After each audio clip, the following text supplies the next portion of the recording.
Tyre জ্বালিয়ে জাতীয় সড়ক অবরোধ ছাত্র সংগঠন টিএসএফ এর শুক্রবার সকাল থেকে ছাত্র সংগঠন তাদের দাবি আদায়ের লক্ষ্যে জাতীয় সড়ক অবরোধে বসে। বিশ্রামগঞ্জ দেওয়ান বাজার জাতীয় সড়কে এবং বিশ্রামগঞ্জ মেলাঘর সড়কে রাজা চৌমুহনী এলাকা এ দুটি জায়গায় তারা সড়ক অবরোধে বসে। জাতীয় সড়ক অবরোধের ফলে স্তব্ধ হয়ে যায় যানবাহন চলাচল। পরীক্ষার্থী, রোগী, পথচারী, অফিস যাত্রী প্রত্যেককেই নাজেহাল হতে হয় জাতীয় সড়ক অবরোধে। অ্যাম্বুলেন্স পর্যন্ত আটকে দেয় অবরোধকারীরা, বিএসএফ এর গাড়ি পর্যন্ত আটকে দেয় তারা। সংবাদ মাধ্যমের মুখোমুখি হয়ে তারা জানায় তাদের দাবি ককবরক ভাষা রোমান স্ক্রিপ্ট, পাঠ্য বই এবং পরীক্ষার প্রশ্নপত্র রোমান স্ক্রিপ্টে চালু করতে হবে। সকাল থেকে সন্ধ্যা পর্যন্ত সড়ক অবরোধের জেরে শত শত যানবাহন এবং হাজার হাজার যাত্রীকে ঘন্টার পর ঘন্টা জাতীয় সড়কের পাশে বসে থাকতে হয়। অবরোধকারীরা মায়ের শ্রাদ্ধ করার জন্য মেয়েকেও বাড়িতে যাওয়ার জন্য ছাড় দেয়নি। তারা ছাত্র হয়ে অনেক ছাত্রকে সমস্যায় ফেলে দেয়। পরীক্ষা দেওয়ার জন্য ছাত্র ছাত্রীদেরও তারা যেতে দেয়নি। অনেক ছাত্রছাত্রী হেঁটে হেঁটে আগরতলা নরসিংহর কেন্দ্রে পরীক্ষা দেওয়ার জন্য রওনা দেয়। সন্ধ্যার পর অবরোধ তুলে নিলে স্বাভাবিক হয় জাতীয় সড়কে যানবাহন চলাচল।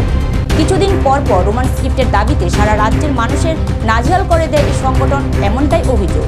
ছাত্র সংগঠনের জাতীয় সড়ক অবরোধ নিয়ে সাধারণ মানুষের জিজ্ঞাসা, এভাবে মানুষের ভোগান্তি কতদিন চলবে?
তীব্রামথা এবং পিআইএসএফ এবং টিএসএফের উদ্যোগে আজকে আমরা রোমান স্ক্রিপ্ট নিয়ে অল ত্রিপুরাতে আমরা স্ট্রাইক ডাক দিয়েছিলেন। যে অনেক দিন ধরে তীব্রামথার যে